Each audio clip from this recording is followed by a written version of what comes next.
¿Qué dice Romanos 3:23? Es un versículo que muchas personas se saben de memoria, ¿no? Romanos 3:23 dice, por cuanto todos pecaron y están destituidos de la gloria de Dios. ¿Desde cuándo? ¿Desde cuándo una persona está destituida de la gloria de Dios? Recién nace, cumple el primer año, ya queda destituido. O después de que nace a los 3 años. O después de que nace a los 5 años, ahí queda destituido de la gloria de Dios. ¿Desde cuándo? Ese versículo que dice concepción, cuando es engendrado, desde la concepción. Veo que muchos hermanos saben efectivamente desde cuándo el ser humano está destituido de la gloria de Dios.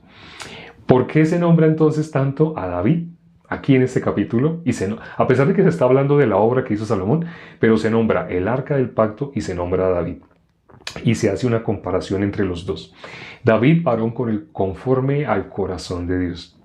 Ser conforme al corazón de Dios es ser a imagen de Dios.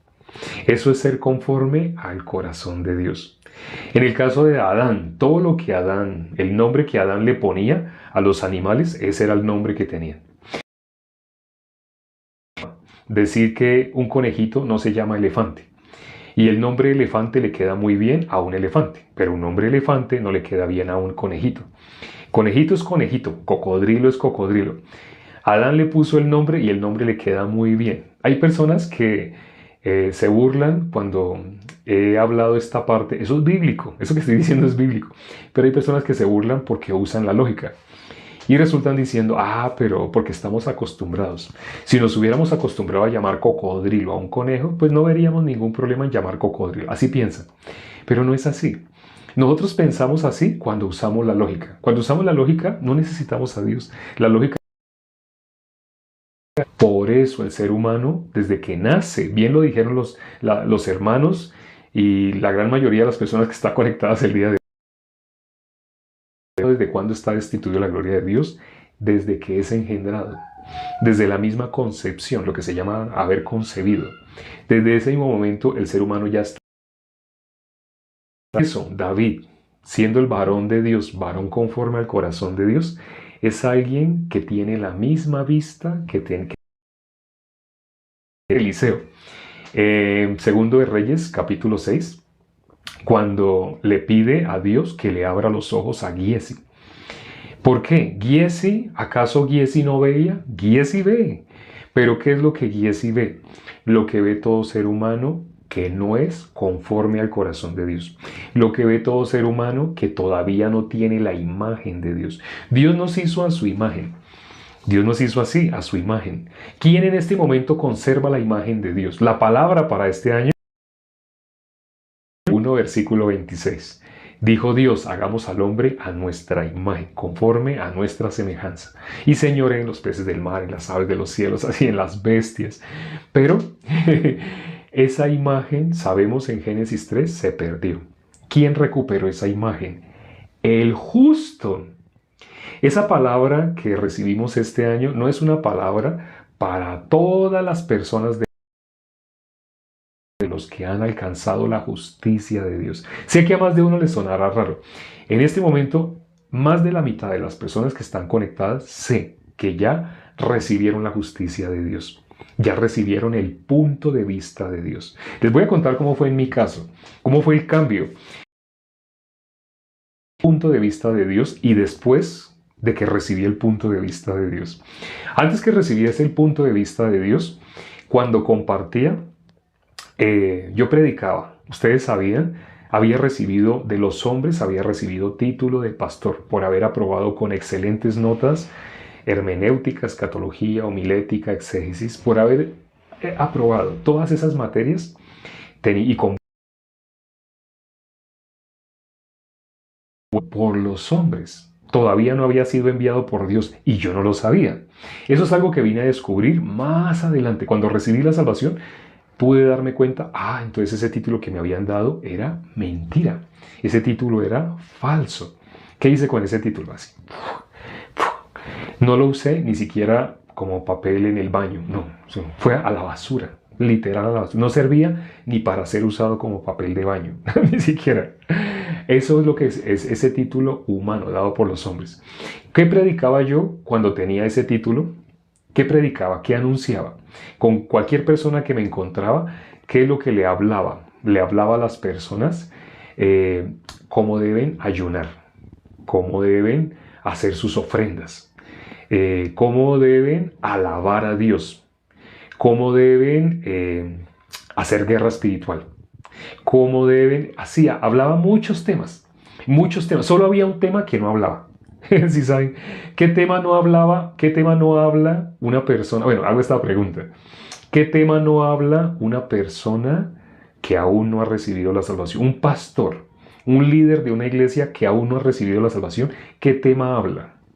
¿Qué tema no habla? Exacto, el Evangelio. El Evangelio no lo puede hablar una persona que no ha recibido la salvación. El Evangelio no lo puede hablar. No puede hablar sobre ese tema prohibido. Usa la palabra Evangelio, pero nombra cualquier cosa. Le he puesto esta tarea a más de uno que está. En la Biblia dice, por sus frutos los conoceréis. Y muchas personas me han preguntado, ¿cómo hago yo para saber si mi iglesia es de sana doctrina o no? Les digo, es fácil. Como la Biblia dice, por sus frutos los conoceréis, ¿a dónde va un pecador cuando muere? Otras personas se quedan pensando en...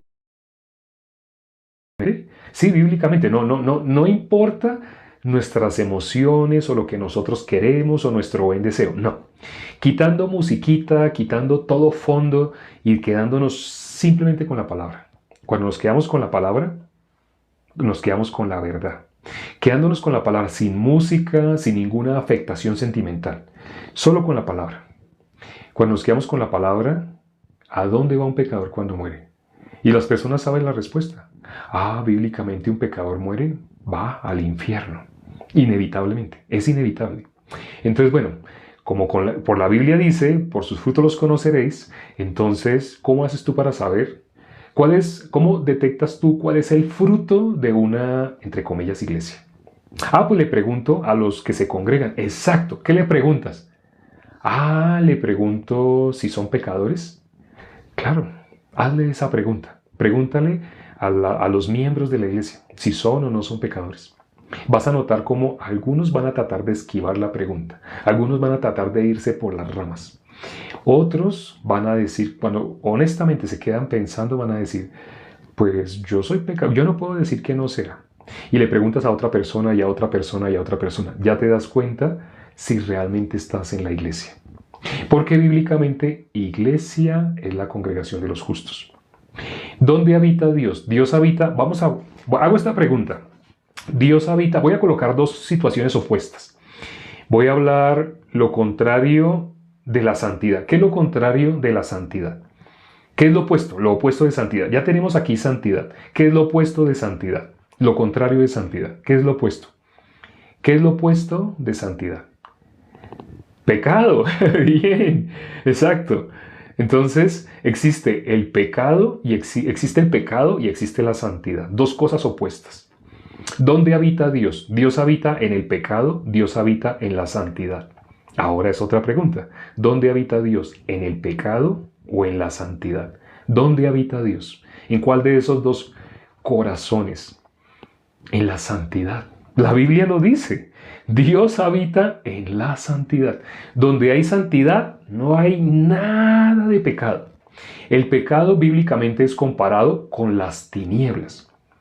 Cuando las tinieblas, ustedes van a algún cuarto oscuro, si ustedes van a un cuarto que está totalmente oscuro y queda bien al fondo de una casa que no tiene ventanas, vamos a hacer una exageración, que existiera un lugar así. Casi siempre en las películas norteamericanas hay sótano, ¿cierto? Y cuando van al sótano, ¿cómo van? Con linterna. Incluso en las películas de terror, ¿qué usan para colocar el monstruo así, ese o el psicópata? ¿Dónde? En el sótano. Entonces la persona está así con una linterna en un lugar bien oscuro.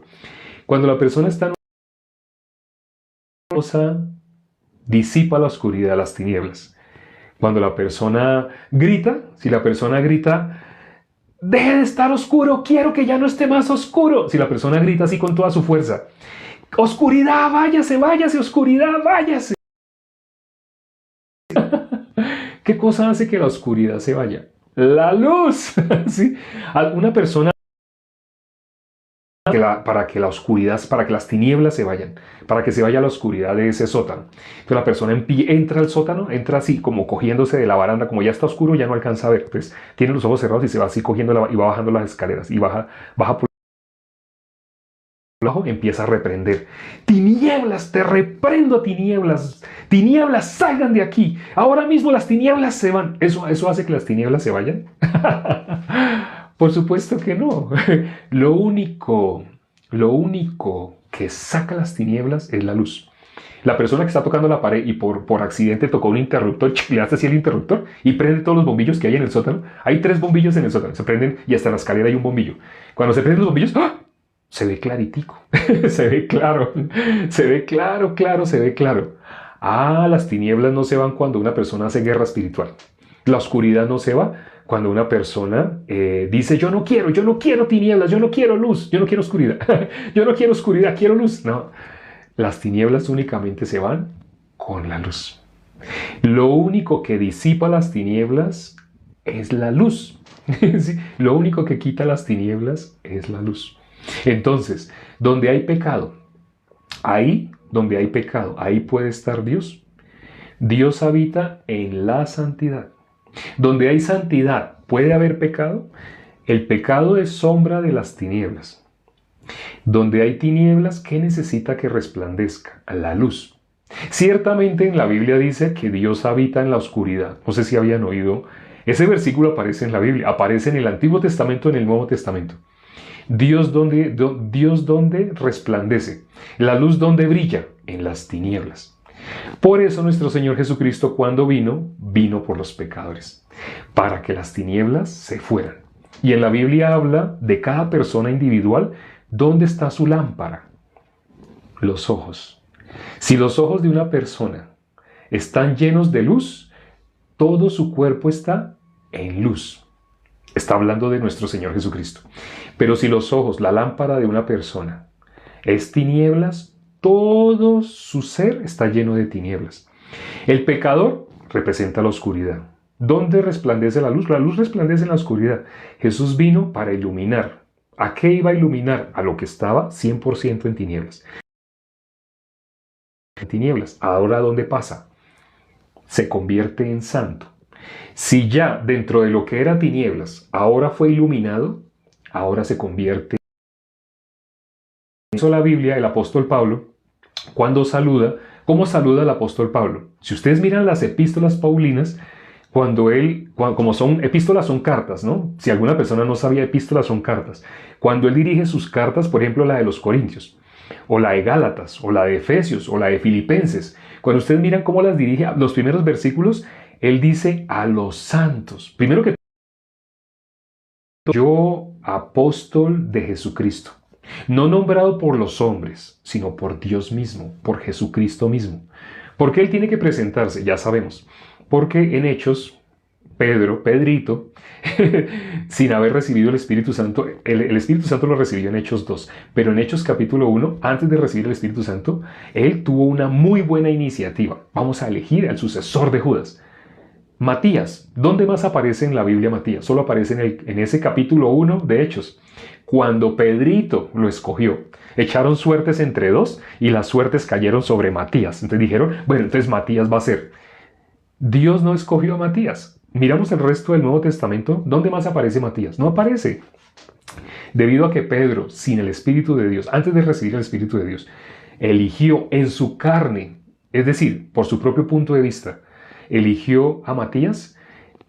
Todo el pueblo de Israel difícilmente podía, la iglesia, todo el pueblo de Israel no, toda la iglesia que al principio era conformada por el pueblo de Israel, por algunos miembros del pueblo de Israel, la iglesia no podía aceptar a Pablo como el apóstol. Rechazaba. ¿Por qué? Porque los orígenes de la iglesia había hecho algo en su carne y causó mucho daño. Por eso el apóstol Pablo en sus epístolas, él se tiene que presentar y decir quién es él. Yo soy apóstol, no nombrado por los hombres. Cuando dice no nombrado por los hombres, está diciendo no lo que hizo Pedro. Eso que hizo Pedro de nombrar a Matías, yo no soy así. Yo fui nombrado por Jesucristo mismo. Yo soy el 12º apóstol. Yo soy el reemplazo de Judas. Yo soy el verdadero que Jesús escogió. Porque para ser de los 12 discípulos, ¿quién escogió a los 12 discípulos? Nuestro Señor Jesucristo. ¿Quién tenía que escoger al reemplazo de Judas? Sí, alguien tenía que escoger al reemplazo de Judas, pero no cualquiera. No Pedrito. ¿Sí? El reemplazo de Judas lo tenía que escoger Jesús mismo. Porque los discípulos, esos discípulos se convirtieron en apóstoles. Son apóstoles. En Apocalipsis, ¿cuántos cupos hay para? Porque solo hay 12 apóstoles. Bueno, pero lo que quiero, eso ya lo hemos explicado más en detalle en otros envíos. Lo que queremos ahorita hablar es sobre el apóstol Pablo, cómo se presentaba. Él decía, yo soy apóstol, no por hombres, no nombrado por hombres, sino por Jesucristo, por la voluntad de Dios. Así decía el apóstol Pablo en sus epístolas. Lean las epístolas, son 13 epístolas reconocidas oficialmente como epístolas del apóstol Pablo. Lean cómo comienza y verá que él se presenta, él dice quién es. Y luego, en una carta, después de que dice uno quién es, ahora a quién va dirigida. Y se van a sorprender cómo es a los santos que están en Corinto, a los santos que están en Filipo, a los que están en Éfeso, a los que están en Colosa. Así, cuando ustedes leen Colosenses, Filipenses, Efesios, cuando ustedes leen a quién él va dirigiendo sus cartas, a los santos. Suena raro, ¿no? Porque una persona que esté en este cuerpo ya no va a sentir ya no va a ser arrastrada por alguna debilidad. Sí va a ser arrastrada. ¿Por qué no va a dejar de ser arrastrado? Jesús lo dijo, lo que es nacido de la carne, carne es. Lo que es nacido del espíritu, espíritu es. Esa frase que dijo nuestro Señor Jesucristo define qué es lo que recibió la salvación. En nosotros, ¿qué recibió la salvación? ¿Qué fue nacido de nosotros espiritualmente? Lo que es del espíritu, espíritu es. Pero Jesús tuvo que hacer una aclaración. Lo que es de la carne, lo que es nacido de la carne, carne es. Entonces tú ya no vuelves a tener necesidad de orinar. O ya sabes qué otra necesidad coprológica. Si no, ya no vuelves a tener ese tipo de necesidades. Tu carne sigue siendo tu carne, habiendo recibido la salvación. Antes de recibir la salvación, tu carne era carne. Después de recibir la salvación, tu carne es carne. ¿Sí? Entonces, ciertamente cuando se usa la palabra carne, a veces se refiere a pensamiento, a sentimientos, pero también se refiere a este cuerpo. En algunas ocasiones. Cuando Jesús hizo la diferenciación entre carne y espíritu, está hablando lo que es nacido de la carne se refiere al cuerpo. En ese caso, lo que es nacido del espíritu, lo que es nacido de la carne, carne es. Lo que es nacido del espíritu, espíritu es. Entonces tú estás en un cuerpo que así como tiene ganas de ir al baño, así va a tener las mismas atracciones, necesidades, tentaciones, deseos de la carne de cualquier otro ser humano. Pero lo que fue nacido en espíritu de ti es espíritu. Eso que es nacido de espíritu, como dice el apóstol Pablo, haced morir pues lo terrenal en vosotros. Haced morir la carne con el espíritu. ¿Cómo se hace eso? ¿Cómo una persona puede hacer morir la carne con el espíritu? Tenemos una carne, pero ¿cómo podemos hacer que esa carne no se enseñoree de nosotros? La palabra lo dice. El pecado ya no se enseñorea de nosotros. Dios condenó al pecado en la carne. El pecado ya no se enseñorea de nosotros. El secreto se lo he dado, hoy se lo tuve que dar a 2 personas que me escribieron de diferentes partes del mundo y me dijeron, ahora yo soy salvo, pero veo que mi carne me arrastra. ¿Tú quién eres que me arrastras? Mi carne me arrastra. ¿Hacia dónde me arrastra mi carne? Hacia las cosas que yo no quiero. Eso que no quiero hacer, mi carne otra vez quiere volverlo a hacer. Y le digo a esa persona, es fácil. Ahí en la Biblia está escrito la salida, está la solución. ¿Cuál es la solución? En la Biblia aparece. La solución es, Dios dijo, nuestro Señor Jesucristo, 2 veces, habló sobre cada día. Primero, cuando nos enseñó a orar, ¿cómo le pedimos a Dios? Danos hoy nuestro pan de cada día. Cada día. El pan, la palabra. Ahora, ¿qué dice? ¿Qué otra cosa dice cada día? Lucas 9:23. Si alguien quiere venir en pos de mí, niéguese a sí mismo. Tome su cruz cada día y sígame. Anunciar el Evangelio. Ya esto lo hemos explicado más detenidamente, pero se refiere a eso. Todos los días lee la palabra, escucha prédicas, lo que estamos haciendo el día de hoy. Por eso hacemos el en vivo. Este en vivo parece que lo hiciéramos más que todo por todas las personas que están recibiendo. Realmente me es impuesta necesidad. Y cuando dice el apóstol Pablo, ay de mí, si no anunciaré para alguien que sabe que la carne le arrastra. Ay de mí si no anunciar el Evangelio, me es impuesta necesidad. Todos los días, ¿qué tengo que hacer? Tomar la cruz e ir en pos de Jesús, anunciar el Evangelio. Ya el tiempo se nos está acabando, pero ¿qué es el Evangelio? No podemos finalizar sin nombrar el Evangelio. Tengo que anunciar el Evangelio todos los días. El Evangelio, las personas máximo saben la palabra Evangelio en griego y en español. En griego, Evangelio.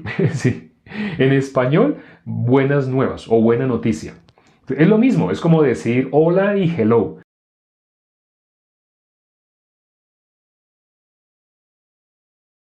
¿Qué es el Evangelio? Si no, traducen. La palabra Evangelio traduce buenas nuevas o buena noticia. Está bien, si esa es la traducción de esa palabra, pero ¿cuál es el Evangelio? ¿Cuáles son esas buenas nuevas? Hablemos ya en español.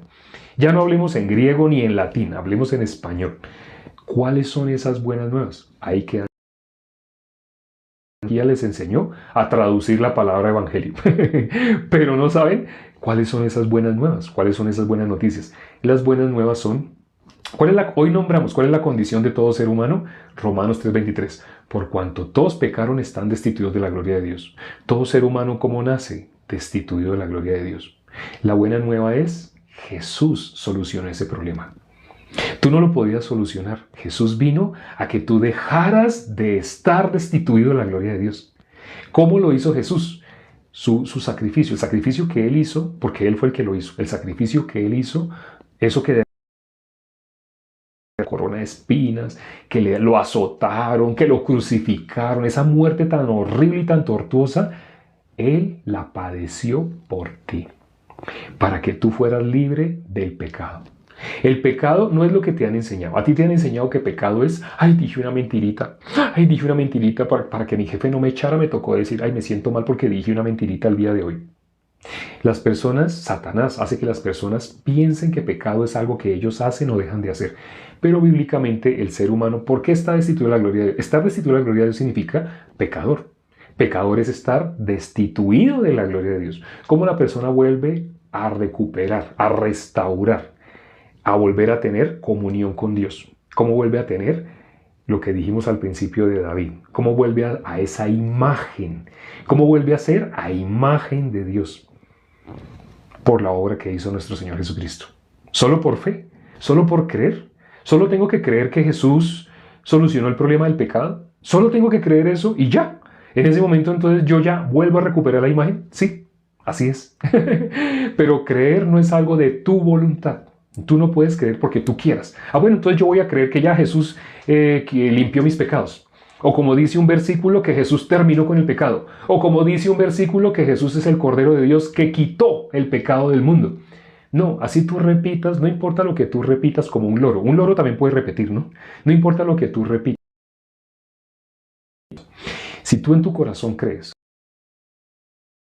para reconciliarte con Dios, que solucionó el problema del pecado, lo que te separaba de Dios era el pecado. Jesús lo quitó de en medio.